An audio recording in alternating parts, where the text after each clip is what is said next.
What's up, guys? Just wanted to make a tutorial here for everybody that's interested in making videos like this. How are these done? What is the creative process like? What are some of the settings you can use? What are some of the equipment that you will be using to make these videos? This is not, hey, I'm gonna make this with my iPhone type of video, okay? This is for a more in-depth user that has a camera, specifically Sony products, DJI products, and editing all of this on Final Cut Pro. This is not an iPhone video. This does not have anything to do with a specific camera, but you can apply these concepts and these skills, tools, and knowledge that I have to your next car video edit. This will overall help you construct a nice cinematic car videography video, reel, short, whatever you want to call it. So let's hop into it and see what I have for you here today. Now, I will preface, I'm not saying you absolutely have to do things like this. I'm not saying it's the right way. It's my way, and it's how I got the video done, okay? All right, let's hop into this. So, first things first, when you're in Final Cut Pro, I'm going to just kind of assume you've already used it. If not, please just try to follow along best you can. In Final Cut here, there's going to be basically 3 different ways that you can edit these projects, right?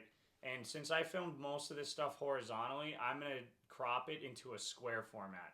A lot of people will do reels, right? So it's vertical. If I'm going to do an actual legit reel, I'm going to film everything vertically. Okay, so I'd be filming sideways, or I'd have my camera mounted on my gimbal vertically. I shot everything horizontally here, and I just kind of wanted to go for this aesthetic of the square look, and it crops it a little bit. But the first thing I do is I will label each folder, okay? I have my raw camera footage that I shot on the camera. I did use a GoPro, I forgot to mention that, but I didn't use any of the clips. They just didn't work out how I thought. I had it mounted on the driver's head, so I was going to have like more of a POV, but he was so tall that he was just videoing the roof of the car, and you could barely see out the window, so it's just kind of not usable. And then I have the raw drone footage folder, okay? So now in each of these folders, I place every single clip that I shot. And I'll go through and I will watch and then drag in which ones that I want, okay? And this is going to be kind of your discretion, again, how much you want to use. But I'll watch every single one and I'll just drag, right? And then the same thing with the drone footage. I'll go through it and I'll watch and I'll drag in and as I see fit. Okay? And as you get those placed in there, you're going to start putting these all over in the edit and kind of drag it. Now, the second thing that I do is I go on Instagram and I'll pull up reels and I will go through and I'll search for songs or I'll watch other edits. And then once I see fit, like what I want, what I'll do is I will screen record the song, and for this particular video, let me go ahead and mute this stuff here, disable the clips so you can just see. I will put in the reel, and I'll screen record this off my iPhone.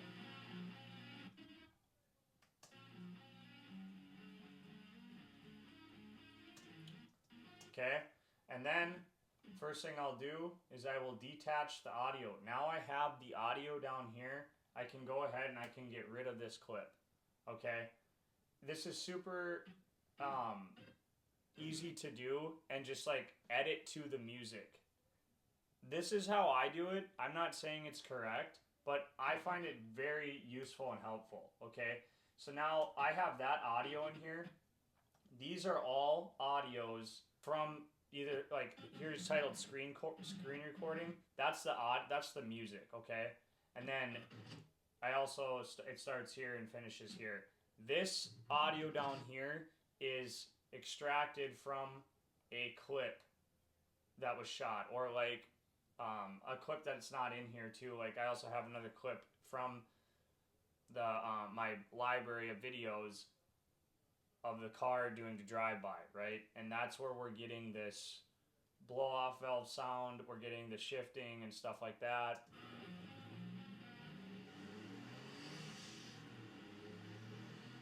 Now, I replace that audio based upon where I kind of see it fit. So obviously, like, if you have any knowledge with the cars and stuff like that, like, he was doing a flyby right here, and this actually is the audio. I just extracted it, and then I kind of placed it in a better spot.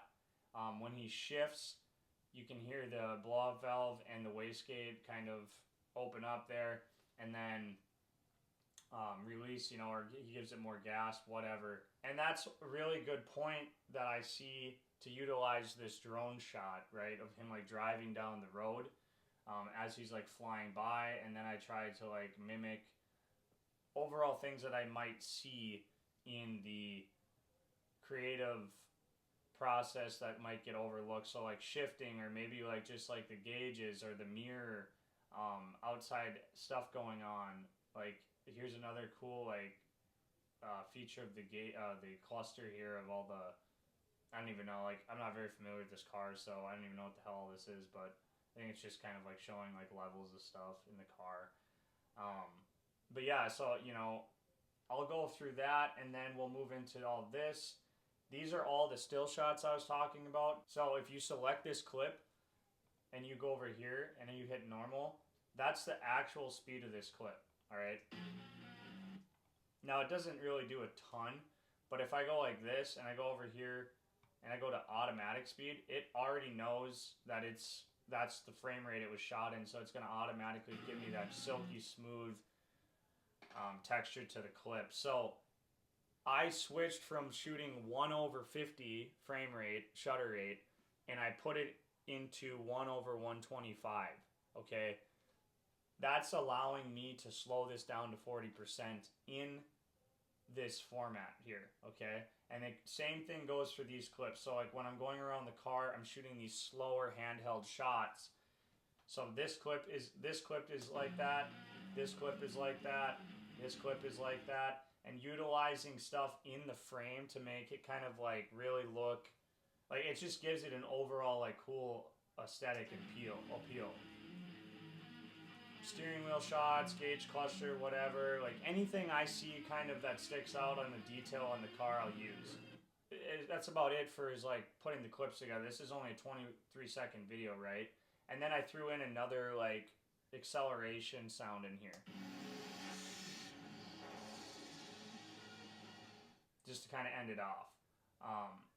Now, you're probably wondering what this purple bar is, and for those of you that don't know, this is like just my adjustment layer bar, and I have this in here as my base bar. So if I want to add this in, I drag this in, okay, and then I go over here to my custom LUT tab, and I'll drag over, so now I have the custom LUT that I can apply, which is right here over under the custom LUT tab in the effects. So I have a lot of different, I know it's cutting off here, I have a lot of different LUTs loaded in here from over time. For this one, I use this Cubinismo, I don't even know how you say that, but let me just delete this here so you can see. If I go like this and disable that, that's the one I already applied to, but the one we just added in here. If I go over here, I will add in my LUT, and all I have to do is just click. Okay, and then you can adjust how much you want to apply. Okay, let's just go 50-ish% here. The only thing I will say is that if you want to film in log or S-Log3 or S-Cinetone, you are going to have to add another layer, which I'm kind of doing this backwards here, but you want to do I have a graded layer, and then I have a base layer. The graded layer, you do the same thing. You just drag it over, right, and you put it in here. And now there is another LUT that is kind of it's a utility. So it's like the utility log to Rec 709. I can go down here and I can choose which camera I use. And for me, I have loaded in here the Sony. You can't see it because it's getting cut off here, but there's a Rec 709 version 1. I can apply that, and that basically, don't know the specifics of it, but it you notice it, right? Because like when you film in grade or log, it kind of adds a grayish lighter tone. So you're basically applying that, then applying your LUT, okay? And all this stuff can be configured over here. You can do a lot of different things with the color grading. That's a way more in-depth video I'm not going to get into. But just for basics, that's kind of what you can do, right? And I did not use 2 base layers, okay, for this. So we're going to delete this stuff and just show you what I already have. And for this, I also, in this clip here, okay, since this is the drone footage, I shot the drone footage in D-Log-M. Now that's kind of like S-Log3 or S-Cinetone for Sony. And that's in the settings on the drone, it'll show you what you want to film in, and you can select D-Log-M. Unless you want to film in auto, then you don't have to do any of this color grading stuff, okay? But I'll just show you what I have in here, and another way to do this. If you drag the LUT, custom LUT, over onto the clip, it's going to give you the same option as if we were dragging it into this base bar.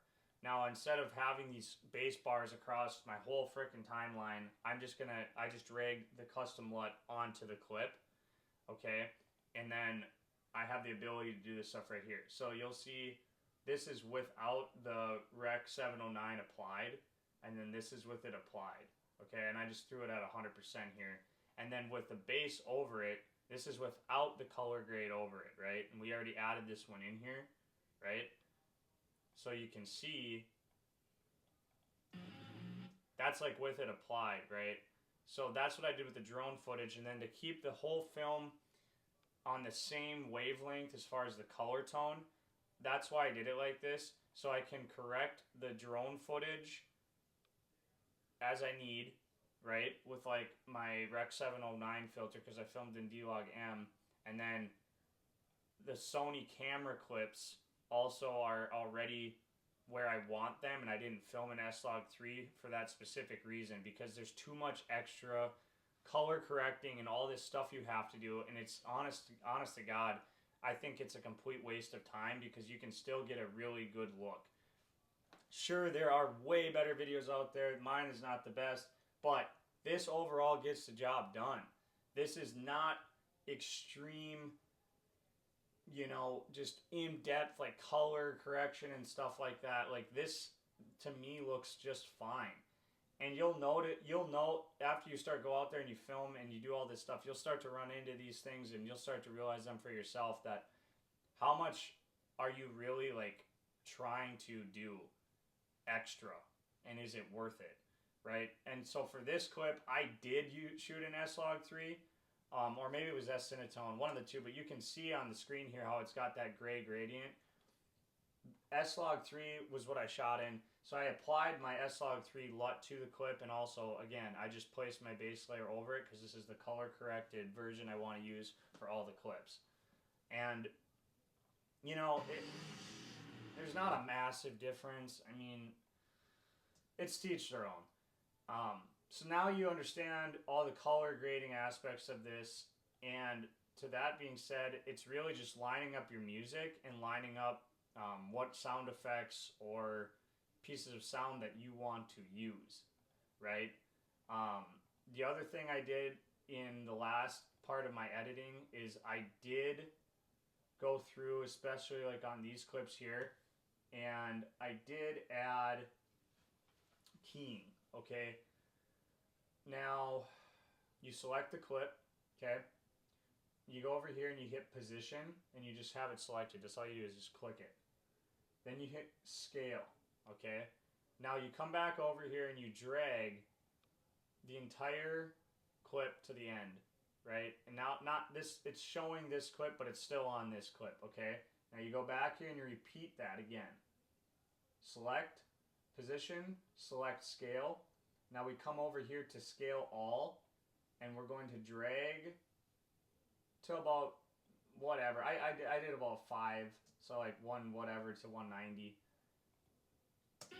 Now you can see it's just slightly moving in, right? And that's how those guys do that, is to get that slight zoom in there. It's not like they're actually zooming it. Sure, you could on the camera, but like it's just you wouldn't be able to get that smooth. So now we have that like smooth, like lean in look to it, right? And I did that to a few of these clips just to add like a little more depth to the overall edit. So yeah, you know, like I said, here's the final product.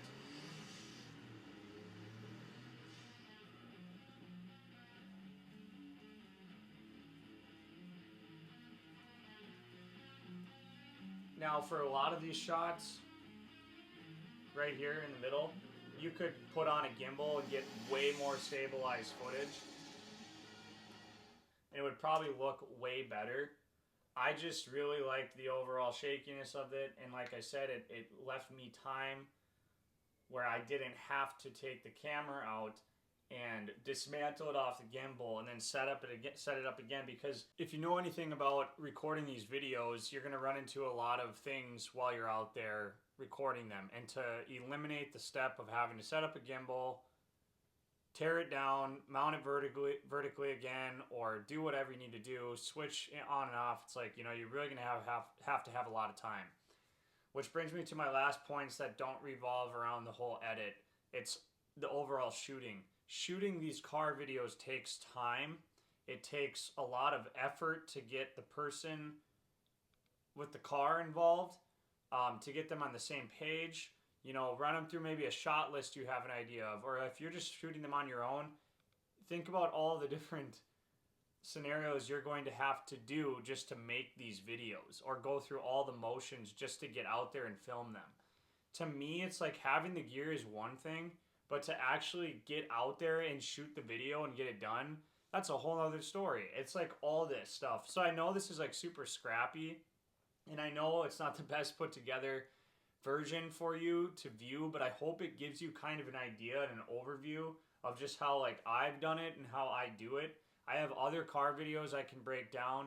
I'll make another video on like the gimbal, and I'll also make another video of just like the overall settings on the camera. I know I kind of blew it on that with this video, but in short, it's pretty straightforward. Like Sony FX3 camera was what I shot on. I used Rode Wireless Go 2 microphones. I used a DJI Mavic 3 Pro drone. And then I also used a Sony XLR top handle, which I plugged I plugged my wireless microphones into. Now to get the sounds, that's a whole nother story as well. You know, I used the microphones, clipped them on to the inside the car in certain areas. We tried putting it under the hood at some points, close to the intake, and really got a lot of road noise. I even used this little sock or little wind, whatever you want to call it, on the microphone to try to eliminate wind noise. And it really, really is tough. DJI mics, I think, are your go-to with this. I use my Rode Wireless Go 2, like I said, and just kind of got tons of road noise and all kinds of things that we didn't really need or want. So it is difficult. It's also difficult when you're flying a drone and you have all this like space that you're trying to fly in, with keeping line of sight with the drone, figuring out where the car is, and having homes, trees, all this stuff going on. Plus, I'm not sitting in the car flying. I'm on the side of the road somewhere, positioned on the phone, or have a walkie-talkie, and then communicating to the driver where to go, and then, or just dropping me off in a specific spot and then having him come pick me back up. That's how I do that. And you can go way in depth with the drone stuff too. You don't need a Mavic 3 Pro. I just specifically have that drone for other projects that I do in my business on the side. And I've had many other ones. I've used the minis and all that stuff. It really just depends on what you're doing. It's a lot of money to spend and invest on this stuff if you're just trying to make car videos. I specifically have made a lot of other videos involving tons of different things, so I already have like the equipment to do these. I just have more of a passion for filming car videos, and that's like my thing. I love cars. So hopefully I can give you a little bit better overview on this channel of like how I film the videos, because what I'm running into online, especially with the social media space, there's so many people displaying videos and talking and making really fast moving content that's just short. My overall goal is to make long form and just kind of like unload how my process is and what's worked for me so that I can help other people out there that are maybe trying to get into this type of thing or trying to make videos in general of like revolving around cars or whatever that may be, because it's not even just cars.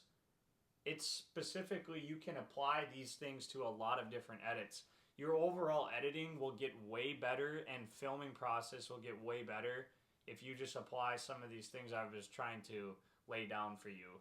But yeah, thanks for watching the video. I hope this helps. Leave a comment below with any other questions. Like I said, I know it's kind of scrappy. It's not the best, but I'll try to answer your questions to the best ability.